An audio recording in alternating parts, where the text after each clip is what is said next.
ಭಯದಿಂದ ಕೆಲಸ ಮಾಡ್ತಾ ಇರೋದು. ಒಬ್ಬರು ಕೆಲಸ ಮಾಡ್ತಿದ್ರು, ಒಬ್ಬರು ನೋಡೋದು. ಕೆಲ್ಸಕ್ಕೆ ಬನ್ನಿ ಅಂದ್ರೆ ಬರಲ್ಲ ಅಂತಿದ್ರಂತ ಯಾಕೆ? ಬರಲ್ಲ. ಏಕು ನಮ್ಮಕ್ಕ ಯಾಕೆ? ಕಲ್ದಿರ ಕುತ್ಕೊಂಬಿಟ್ಟಿವಿ. ನಮ್ಮನ್ನ ಬೇರೆ ಕಡೆ ಆಟ ತರಿಸಿ ಆಟದಾಗ ಹೋಗ್ತೀವಿ. ನಾವು ಈ ಥರ ನಡ್ಕೊಂಡು ಹೋಗೋಕ್ಕಾಗಲ್ಲ. ಯಾಕೆ? ದಿಗಲ್ಕ ಎಲ್ಲಿ ಬಂದು ಹಿಡ್ಕೊಂಬಿಟ್ರೆ ನಾವೇನು ಮಾಡವ ಜೀವನ? ಹೀಗೆ ಹಸಿರಿನಿಂದ ಕಂಗೊಳಿಸುತ್ತಿರುವ ತೋಟಗಳು, ಭಯದ ಕೇಂದ್ರವಾಗಿರುವ ತೋಟಗಳು, ಅದರ ನಡುವೆಯೇ ಭಯಭೀತಿಯಲ್ಲಿ ಕೆಲಸ ಮಾಡುತ್ತಿರುವ ತೋಟದ ಮಾಲೀಕರು, ಕೆಲಸಗಾರರು. ಚಿಕ್ಕಬಳ್ಳಾಪುರ ತಾಲೂಕಿನ ಡಿ ಹೊಸೂರು ಗ್ರಾಮದ ಸಮೀಪ ತೋಟದ ಪ್ರದೇಶದಲ್ಲಿ ಚಿರತೆ ಕಾಣಿಸಿಕೊಂಡಿರುವ ಮಾಹಿತಿ ಗ್ರಾಮಸ್ಥರಲ್ಲಿ ತೀವ್ರ ಆತಂಕಕ್ಕೆ ಕಾರಣವಾಗಿದೆ. ಚಿರತೆ ಓಡಾಡುತ್ತಿರುವ ಶಂಕೆಯಿಂದ ಜನರು ತೋಟಗಳತ್ತ ಹೋಗಲು ಹೆದರುತ್ತಿದ್ದಾರೆ. ಪ್ರತಿದಿನ ಬೆಳಗ್ಗೆಯಿಂದಲೇ ತೋಟದ ಕೆಲಸದಲ್ಲಿ ನಿರತರಾಗುತ್ತಿದ್ದ ರೈತರು ಮತ್ತು ಕೂಲಿಕಾರರು ಈಗ ಕೆಲಸಕ್ಕೆ ತೆರಳಲು ಹಿಂದೇಟು ಹಾಕುತ್ತಿದ್ದಾರೆ. ಚಿರತೆ ಯಾವಾಗ ಎಲ್ಲಿ ಎದುರಾಗುತ್ತದೋ ಎಂಬ ಆತಂಕವೇ ಅವರಲ್ಲಿ ಮನೆ ಮಾಡಿದೆ. ಇದರ ಪರಿಣಾಮವಾಗಿ ಕೃಷಿ ಚಟುವಟಿಕೆಗಳಿಗೂ ತೊಂದರೆಯಾಗಿದೆ. ನಮ್ಮ ಹೆಸರು ಅಶೋಕ್ ಅಂತ, ಡಿ ಹೊಸೂರು. ನಿನ್ನೆ ನಮ್ಮ ಫ್ರೆಂಡ್ ಒಬ್ರು ಫೋನ್ ಮಾಡಿದ್ರು, ಈ ಥರ ಆಗೈತೆ ಅಂತ ಫೋಟೋ ಕಳಿಸಿದ್ರು. ಆ ಥರ ಇದ್ದರೆ ಫಾರೆಸ್ಟ್ವ್ರಿಗೂ ಮುನಿಯಪ್ಪಣ್ಣವ್ರು ಅಂತ ಇದ್ದಾರೆ ನಮ್ಮ ಪರಿಚಯ ಇರೋರು, ಅವ್ರಿಗೆ ಇನ್ಫಾರ್ಮ್ ಮಾಡಿದೆ. ಫೋಟೋ ಕಳಿಸ್ಬಿಟ್ಟು ಈ ಥರ ಹೇಳಿದೆ. ಅವರು ಮೇಡಮನ್ನು ಕರ್ಕೊಂಬಂದು ತೋರಿಸ್ಬಿಟ್ಟು ಇದೆಲ್ಲ ಫೇಕು ಅಂದರು. ಮೇಡಮನ್ನು ಕೇಳಿದ್ದಕ್ಕೆ ನೀವು ನೋಡಿದ್ದೀರಾ ಕಣ್ಣಾರೆ ಅಂತಂದರೆ, ಇಲ್ಲ ಮೇಡಮ್ರೆ ನಾವು ಮೊಬೈಲಲ್ಲಿ ನೋಡಿದ್ದು, ನಮ್ಗೆ ಅವ್ರು ಹೇಳಿದ್ದು ನೋಡಿರೋರು ಈ ಥರ ಐತೆ ಫಾರೆಸ್ಟ್ ಒಳಗಡೆ ಹೋಯ್ತು ಅಂತ ಹೇಳಿದ್ರು. ಅದಕ್ಕೆ ಅವ್ರಿಗೂ ಇನ್ಫಾರ್ಮ್ ಮಾಡಿದ್ರು. ಪೊಲೀಸ್ ಸ್ಟೇಷನ್ ಅವರು ಫೋನ್ ಮಾಡಿದರು, ನಂದಿ ಸ್ಟೇಷನಿಂದ ಈ ಥರ ಆಗಿದೆ ಸರ್ ಅಂತ ಹೇಳಿದ್ದಕ್ಕೆ ಅವರು ನಾವು ಇನ್ಫಾರ್ಮ್ ಮಾಡ್ತೀರಿ ಅರಣ್ಯ ವರ್ಗ, ನೀವು ಒಂದು ಮಾತು ಹೇಳಿ ಅಂದರು. ಹೇಳಿದ್ರು ಏನೋ ಕ್ರಮ ತಗೊಂಡಿಲ್ಲ. ನಮ್ಮದು ಇಲ್ಲೇ ಪಕ್ಕ ತೋಟ ಇದೆ, ಮಾವಿನ ತೋಪು, 6 ಎಕರೆ ಮಾವಿನ ತೋಪು ಇದೆ. ಬರಬೇಕಾದ್ರೆ ದಿಗ್ಲು ದೇವಸ್ಥಾನ ಬೇರೆ ಇದೆ, ಕಾಲೂರು ಬಸವೇಶ್ವರನ ದೇವಸ್ಥಾನ, ಅಲ್ಲಿಗೆ ಬರಬೇಕಾದ್ರೆ ದಿಗ್ಲು ಸೋಮವಾರ ಪೂಜೆಗೆ ಬರ್ತೀವಿ ಸಾಯಂಕಾಲ 6 ಗಂಟೆಗೆ. ಅವಾಗ ನಿನ್ನೆಯಿಂದ ಒಂದು 20-30 ನಾಯಿ ಕಾಣಿಸ್ತಾ ಇದ್ದಾವೆ. ಇವತ್ತು 1-2 ನಾಯಿ ಕಾಣಿಸ್ತವೆ. ಒಂದು ಭಯಕ್ಕೆ ಬರೋದಕ್ಕೆ ಭಯ ಬಿಡ್ತಾ ಇದ್ದಾರೆ. ಲೇಬರ್ ಕೇಳಿದ್ರೆ ಲೇಬರ್ ಯಾರು ಒಳ್ಳಲ್ಲ, ಹೂವು ಕೀಳಕ್ಕೆ ಲೇಬರ್ ಬರಬೇಕು, ಲೇಬರು ಬರ್ತಾ ಇಲ್ಲ ಈ ಕಡೆ.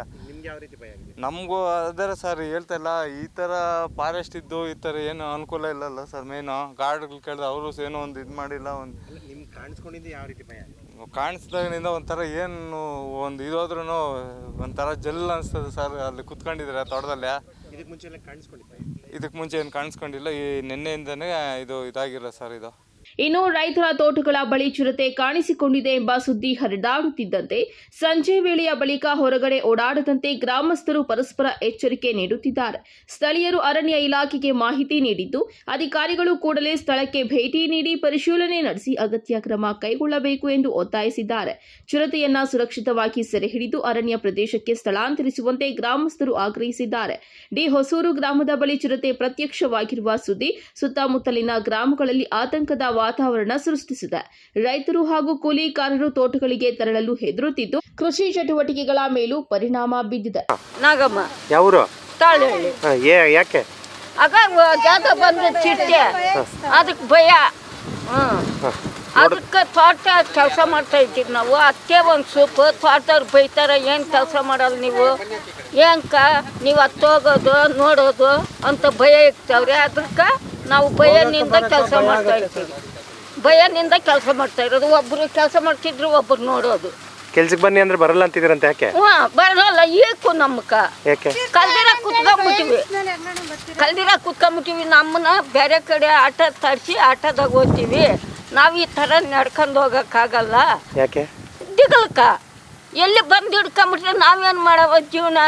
ನೋಡ್ದೆ ಚಿರತೆ ನೀನು? ನಾವು ನೋಡ್ತಾನೆ ಇರ್ತೀವಿ. ನಾವು ಅದು ಹೋಗ್ಬೇಕಲ್ಲ. ಎತ್ತನ ತಾಚಿಕೆ ಹೋಗಲ್ಲ ನಾವು.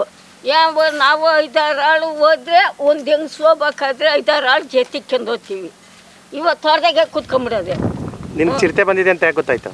ನಮ್ಗೆ ಹೇಳಿತ್ತು. ನೋಡಿದ್ಯಾ ಯಾವಾಗ್ಲಾದ್ರು? ನಾನು ಭಯ, ನಾನು ಅದನ್ನ ಹೋಗೋದೇ ಇಲ್ಲ. ಒಟ್ಟಾರೆ ಚಿರತೆಯ ಓಡಾಟದ ಭಯ ಡಿ ಹೊಸೂರು ಗ್ರಾಮದ ಸುತ್ತಮುತ್ತಲಿನ ಗ್ರಾಮಗಳ ಜನರ ನಿತ್ಯ ಜೀವನದ ಮೇಲೆಯೇ ಪರಿಣಾಮ ಬೀರಿದೆ. ಯಾವುದೇ ಅನಾಹುತ ಸಂಭವಿಸುವ ಮುನ್ನವೇ ಅರಣ್ಯ ಇಲಾಖೆ ಎಚ್ಚೆತ್ತು ಸೂಕ್ತ ಕ್ರಮ ಕೈಗೊಳ್ಳಬೇಕು ಎಂಬುದು ಗ್ರಾಮಸ್ಥರ ಒಕ್ಕೊರಲಿನ ಆಗ್ರಹ ಮಾಡಿದ್ದಾರೆ. ಕ್ಯಾಮರಾ ಪರ್ಸನ್ ಪ್ರವೀಣ್ ಜೊತೆ ಕಳವಾರ ಅರುಣ್, MMTV ನ್ಯೂಸ್, ಚಿಕ್ಕಬಳ್ಳಾಪುರ.